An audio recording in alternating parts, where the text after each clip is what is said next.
Bismillahirrahmanirrahim. Assalamualaikum warahmatullahi wabarakatuh. Sahabat beriman, semoga kita selalu dalam perlindungan Allah Subhanahu wa Ta'ala. Semoga saudaraku semuanya selalu diberikan kesehatan, dilapangkan rezekinya, diampuni dosa-dosanya, dan dipanjangkan umurnya. Amin ya rabbal alamin. Sahabat beriman yang dirahmati Allah, tak ada kebaikan yang paling diimpikan oleh manusia selain dicintai oleh penciptanya, Allah Subhanahu wa Ta'ala. Berbagai cara dan upaya kita lakukan supaya bisa mendapatkan ridha dari Allah Subhanahu wa Ta'ala, baik itu dalam ibadah, aktivitas, bahkan dalam hendak tidur pun kita selalu ingin mencari ridha Allah Subhanahu wa Ta'ala. Hal tersebut kita lakukan semata-mata untuk bisa mendapatkan perhatian dari Sang Khalik, karena keutamaan ketika kita dicintai Allah Subhanahu wa Ta'ala, insya Allah kita akan mendapat kenikmatan di dunia, terlebih lagi kenikmatan di akhirat. Rasulullah SAW pernah bersabda, apabila Allah mencintai seorang hamba, maka dia menyeru Jibril, sesungguhnya Allah mencintai fulan, maka cintailah ia. Maka Jibril pun mencintainya. Lalu Jibril menyeru penduduk langit, sesungguhnya Allah mencintai si fulan, maka cintailah ia. Maka penduduk langit pun mencintainya. Setelah itu, kecintaannya diteruskan kepada penduduk di bumi. Hadis riwayat Bukhari. Sahabat beriman yang dirahmati Allah, lalu apa ciri-cirinya kalau kita disayangi Allah? Yang pertama adalah dibukanya pintu amal soleh sebelum kematian. Rasulullah SAW pernah bersabda, apabila Allah menginginkan kebaikan kepada seorang hamba, Allah akan jadikan ia beramal. Dikatakan, apakah dijadikan beramal itu? Beliau bersabda, Allah bukakan untuknya amalan soleh sebelum meninggalnya, sehingga orang-orang yang berada di sekitarnya ridho kepadanya. Hadis riwayat Ahmad dan Al-Hakim.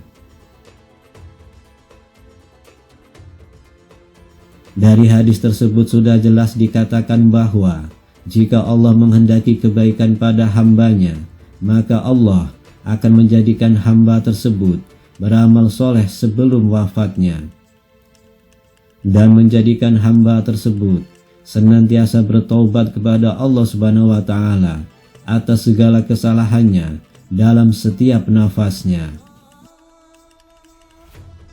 sehingga ketika hamba yang dikehendaki Allah tersebut meninggal dunia, maka ia meninggal dalam keadaan husnul khotimah dan diampuni segala dosa-dosanya yang dikerjakan semasa hidupnya di dunia. Sungguh sangatlah beruntung seorang hamba yang dicintai Allah Subhanahu wa Ta'ala tersebut. Yang kedua adalah dipercepat sanksinya di dunia. Rasulullah SAW pernah bersabda, apabila Allah menginginkan kebaikan kepada hambanya, Allah akan segerakan sanksinya untuknya di dunia.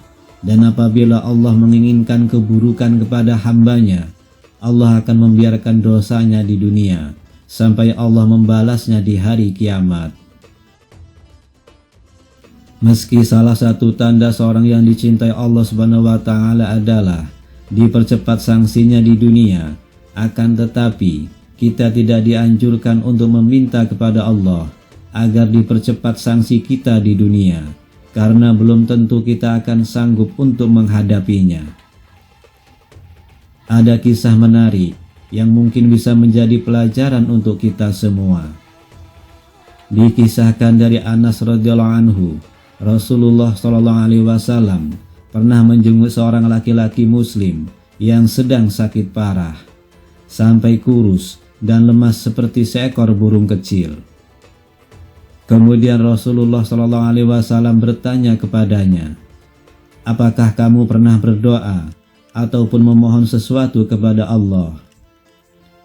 Sahabat tersebut menjawab, "Ya, saya pernah berdoa.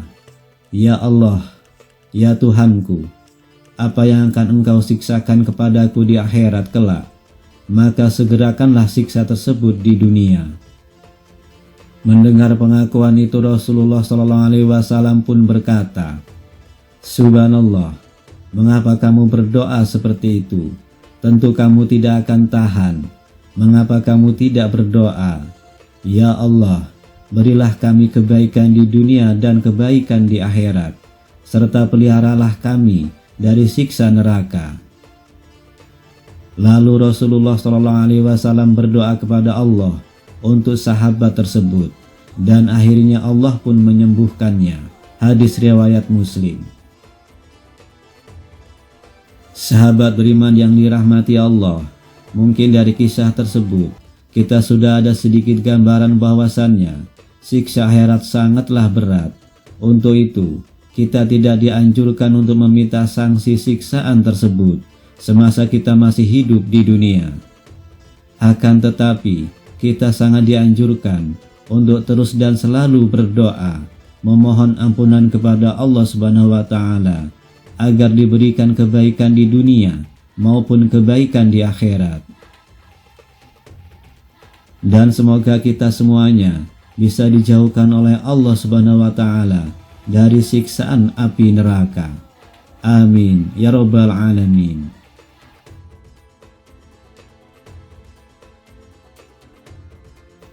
Yang ketiga adalah difaqihkan dalam urusan agama. Rasulullah SAW pernah bersabda, "Barang siapa yang Allah inginkan kebaikan padanya, Allah akan faqihkan ia dalam agama." Hadis riwayat Bukhari dan Muslim. Yang dimaksud difaqihkan adalah pemahaman yang Allah Subhanahu wa Ta'ala berikan kepada seorang hamba, sehingga ia mendapat pemahaman yang lurus terhadap Al-Quran dan hadis, di mana kefakihan ini bersumber dari kebeningan hati dan dari akidah yang sahih. Karena saat hati dipenuhi dengan hawa nafsu, maka orang tersebut tidak akan dapat memahami Al-Quran dan hadis dengan benar.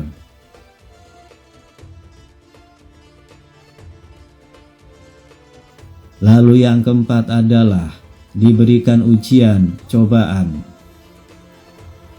Rasulullah SAW pernah bersabda, "Barang siapa yang Allah inginkan kebaikan, Allah akan memberinya musibah." Hadis riwayat Bukhari dan Ahmad. Sahabat beriman yang dirahmati Allah, musibah tidak selalu berkaitan dengan azab Allah yang ditimpakan kepada kita. Akan tetapi, musibah sebetulnya adalah ujian bagi seorang hamba untuk menguji tingkat ketakwaan kita kepada Allah Subhanahu wa Ta'ala. Rasulullah SAW pernah bersabda, "Setiap cobaan yang dihadapi umat itu untuk menggugurkan dosa dan mengangkat derajatnya." Begitu juga dalam Quran surat Al-Taghabun ayat 11, Allah Subhanahu wa Ta'ala sudah berfirman, "Tidak ada suatu musibah pun yang menimpa seseorang kecuali dengan izin Allah, dan barang siapa yang beriman kepada Allah, niscaya Dia akan memberi petunjuk kepada hatinya, dan Allah Maha mengetahui segala sesuatu."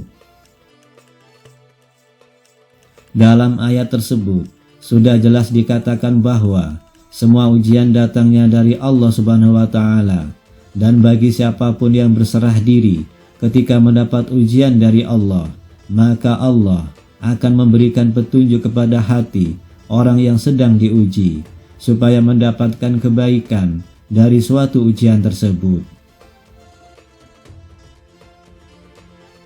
Untuk itu, apabila kita sedang diuji dengan pangkat atau jabatan, berendah hatilah, tawadu, supaya kita terhindar dari kesombongan. Apabila kita sedang diuji dengan rezeki atau harta kekayaan, hendaknya kita semakin rajin untuk bersedekah dan membantu orang-orang yang sedang dalam kesusahan. Dan apabila kita sedang diuji dengan umur panjang, maka hendaknya kita gunakan sisa umur tersebut untuk selalu berbuat kebaikan, memperbaiki amal perbuatan, dan terus memohon ampunan kepada Allah Subhanahu wa Ta'ala. Insya Allah, dengan cara seperti itu, kita bisa menjadi manusia yang dicintai Allah Subhanahu wa Ta'ala. Amin ya Rabbal Alamin. Kemudian yang kelima adalah diberikan kesabaran. Dalam hal ini pun Rasulullah SAW pernah bersabda, tidaklah seseorang diberikan dengan suatu yang lebih baik dan lebih luas dari kesabaran. Hadis riwayat Bukhari dan Muslim. Seperti yang kita tahu, kesabaran dalam keimanan bagaikan kepala dengan badan, yang artinya keduanya saling melengkapi. Begitu juga dengan iman seseorang. Iman tak akan hidup dalam diri kita kalau tanpa dibarengi dengan kesabaran. Dan untuk bisa menjalankan perintah Allah dan menjauhi setiap larangannya, iman dan kesabaran sangatlah diperlukan, karena iblis dan bala tentaranya tak pernah diam untuk menyesatkan manusia dari jalan Allah.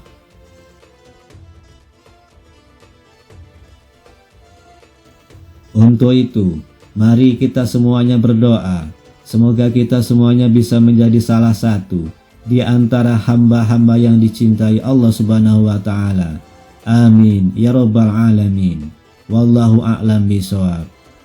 Demikian yang bisa saya bagikan, semoga bermanfaat untuk kita semua. Assalamualaikum warahmatullahi wabarakatuh.